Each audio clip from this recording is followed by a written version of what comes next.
فيهن قاصرات الطرف لم يطمثهن إنس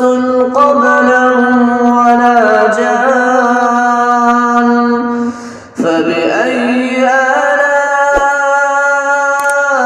آلاء ربكما تكذبان كأنهن الياقوت والمرجان فبأي آلاء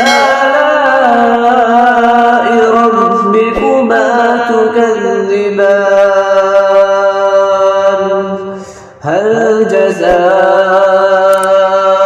الإحسان إلا الإحسان فبأي آلاء ربكما تكذبان